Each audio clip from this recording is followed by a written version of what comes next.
الحمد للہ رب العالمین والصلاة والسلام علی سید الانبیاء والمرسلین اعوذ باللہ من الشیطان الرجیم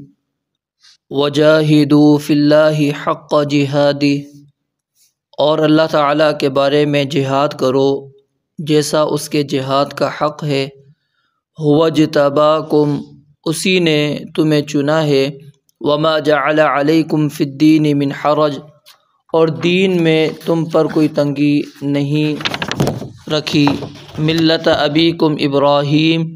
اپنے باپ ابراہیم علیہ السلام کی ملت کے مطابق۔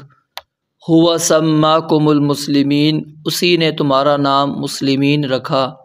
من قبل، اس سے پہلے، وفی ھذا، اور اس کتاب میں، لیکون الرسول شہیدا علیکم، تاکہ رسول تم پر شہادت دینے والا بنے۔ وتکونوا شہداء علی الناس، اور تم لوگوں پر شہادت دینے والے بنو۔ فاقیموا الصلاۃ، پس نماز قائم کرو۔ وآتوا الزکاۃ، اور زکوٰۃ ادا کرو۔ واعتصموا باللہ، اور اللہ کو مضبوطی سے پکڑو۔ ہوا مولاکم، وہی تمہارا مالک ہے۔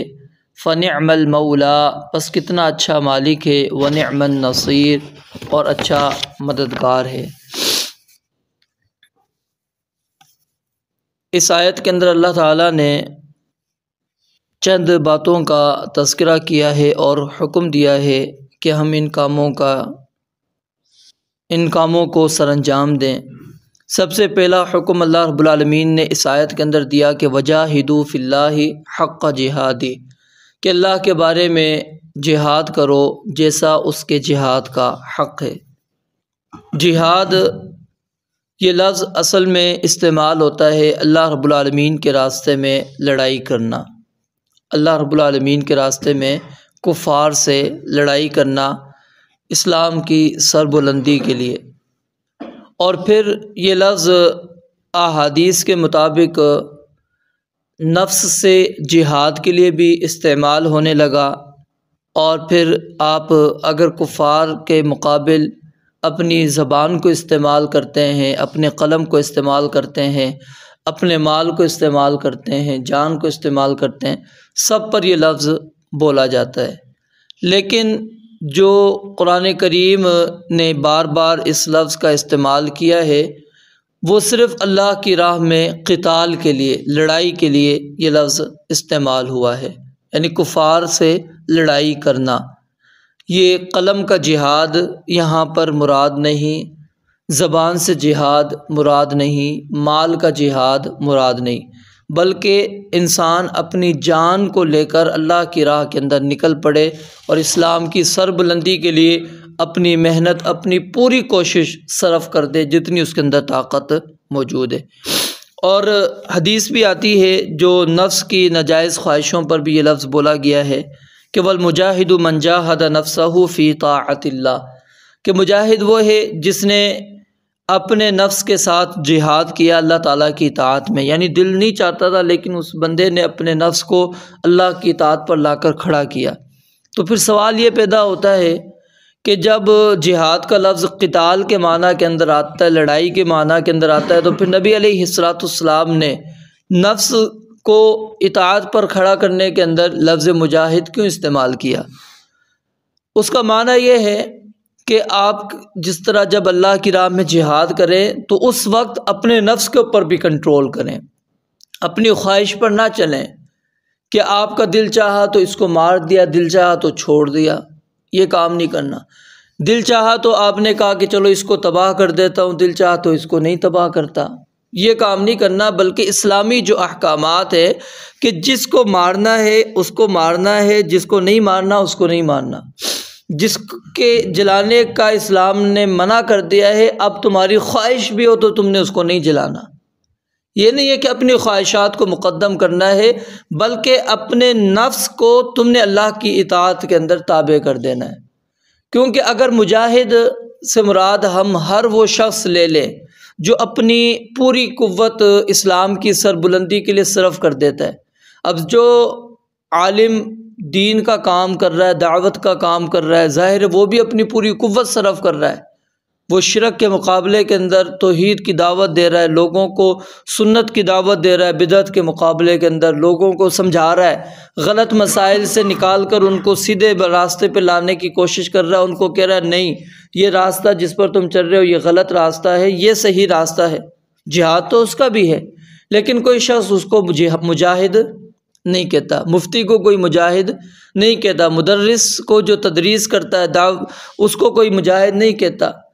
اب کیونکہ ہر ایک کو اگر آپ مجاہد کہیں گے تو پھر تو جو خاص ایک بندہ اپنی جان کو لے کر اللہ کی راہ میں نکل پڑا ہے کفار کے مقابلے کے اندر، پھر اس کی کوئی فضیلت خاص نہیں رہتی۔ پھر ایک جو لفظ استعمال ہوتا ہے مجاہد کا، وہ تو پھر میرے اوپر بھی آ رہا ہے، آپ کے اوپر بھی آ رہا ہے، ہر ایک کے اوپر آ رہا ہے، پھر خاص مجاہد سے کیا مراد ہوگا؟ تو اس لیے امام طبری رحمہ اللہ نے اس کے اندر اپنی تفسیر کے اندر اقوال بھی نقل کیے۔ ایک تو عبداللہ بن عباس رضی اللہ تعالیٰ عنہ سے نقل کیا کہ انہوں نے اس کا معنی یہ کیا ہے کہ جس طرح تم نے پہلی مرتبہ جہاد کیا، یعنی بدر کے موقع پر جس طرح تم نے جہاد کیا، اس طرح تم نے جہاد کرنا ہے۔ وجاہدوا فی اللہ حق جہادی ہی، جس طرح جہاد کرنے کا حق ہے اس طرح تم جہاد کرو۔ اور ایک معنی انہوں نے یہ بھی بیان کیا ہے کہ مشرکین سے اللہ کے راستے میں جہاد کرو جس طرح جہاد کرنے کا حق ہے۔ اور ایک معنی پھر انہوں نے یہ بھی بیان کیا کہ اللہ کے بارے میں کسی ملامت کرنے والے کی ملامت سے خوف نہ کھاؤ، اس سے مت ڈرو، یہی جہاد کا حق ہے۔ اور پھر کچھ عبداللہ بن عباس سے ہی ایک قول یہ بھی نقل انہوں نے کیا کہ حق پر عمل کرو جیسا کہ اس پر عمل کا حق ہے۔ اب یہ سارے اقوال امام طبری رحمہ اللہ نے نقل کرنے کے بعد پھر فیصلہ اپنا بیان کیا کہ وَالصَّوَابُ مِنْ ذَلِكَ مِنَ الْقَوْلِ فِي ذَلِكَ، اس کے اندر جو سب سے بہتر بات ہے وہ کس کی ہے؟ جو بندہ کہتا ہے کہ اس سے مراد جہاد فی سبیل اللہ ہے، وہی صحیح بات ہے۔ کیونکہ لِأَنَّ الْمَعْرُوفَ مِنَ الْجِهَادِ ذَلِكَ، کیونکہ لفظ جہاد سے مراد اللہ کی راہ کے اندر اپنے آپ کو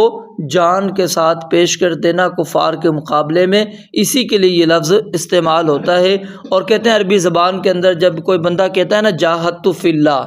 جاہدت فی اللہ، میں نے اللہ کی راہ میں جہاد کیا، اس سے مراد کسی کا یہ نہیں ہوتا کہ اس نے قلم کے ذریعے سے جہاد کیا ہے، یا اس نے زبان کے ذریعے سے جہاد کیا ہے، یا مال کے ذریعے سے جہاد کیا، بلکہ اس سے مراد یہ ہے کہ وہ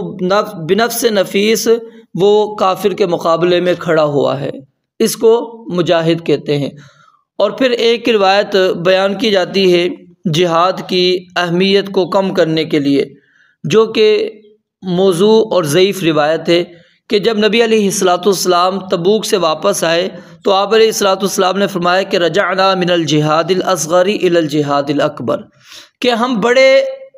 جہاد کی طرف چھوٹے جہاد سے واپس آئے، یعنی جو آپ کافروں سے لڑ کر آئے اس کو آپ نے چھوٹا جہاد کہا، اور جو اپنے گھروں میں واپس آئیں کہ اب یہاں پر ہم نے دعوت کا کام کرنا ہے، لوگوں کو اسلام کی دعوت دینی ہے،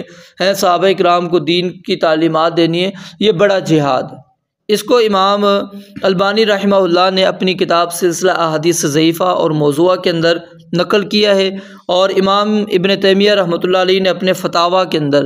اس روایت کو نقل کرنے کے بعد کہا ہے کہ کوئی بھی شخص جس کو تھوڑا بہت بھی علم ہے، جو قرآن اور حدیث کو جانتا ہے، وہ اس روایت کو صحیح تسلیم نہیں کر سکتا،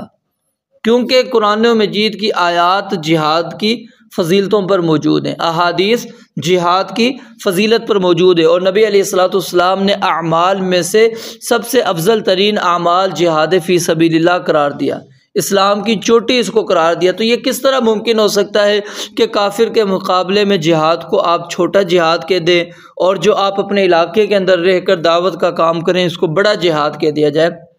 تو وہ امام ابن تیمیہ کہتے ہیں کہ جس بندے کو تھوڑا بہت بھی دین کا علم ہے وہ اس بات کو تسلیم نہیں کرے گا کہ یہ روایت صحیح ہے۔ تو یہ روایت درست نہیں ہے، صحیح نہیں ہے۔ صحیح روایت کیا ہے؟ وہ یہی ہے کہ جہاد کی افضلیت موجود ہے، اور اسلام نے اس کو ایک افضل ترین عمل قرار دیا ہے، اور جہاد سے مراد قلم کا جہاد نہیں ہے، اگرچہ یہ قوت جو آپ صرف کر رہے ہوتے ہیں، یعنی جتنی آپ کے اندر طاقت ہے یہ بھی اس کے اندر آ جاتی ہے، لیکن جو فضیلتیں قرآن کے اندر اور احادیث کے اندر موجود ہیں وہ کافر کے مقابلے میں لڑائی کرنے سے ہے، کہ آپ مد مقابل کافر کے سامنے کھڑے ہوں، جا کر جہاد کریں۔ کیونکہ اگر اس طرح آپ ہر ایک کو یہ فضیلت دے دیں گے تو پھر کیا ہوتا ہے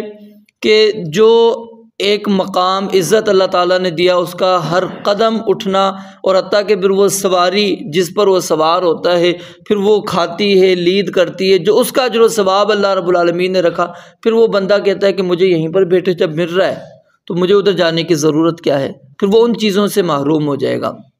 تو اس لیے وہ فضیلتیں الگ ہیں اور اس کے احکامات الگ ہیں، اور جو یہاں پر بیٹھ کر بندہ جہاد کر رہا ہے، یعنی اپنی پوری قوت صرف کر رہا ہے اسلام کی سربلندی کے لیے، محنت تو وہ کر رہا ہے، اس کی فضیلت الگ ہے، اس کو ہم اس کے ساتھ مقابل، اس کو برابر یعنی دونوں کو نہ کریں۔ اور احادیث کے اندر بھی نبی علیہ الصلوۃ والسلام نے کئی جگہ پر مجاہد فی سبیل اللہ کے بھی الفاظ بیان کیے، یعنی جو اللہ کی راہ میں قتال کر رہا ہے وہی مراد ہے۔ اللہ رب العالمین سے دعا ہے اللہ تعالیٰ سمجھنے عمل کرنے کی توفیق عطا فرمائے۔ وآخر دعوانا الحمدللہ رب العالمین۔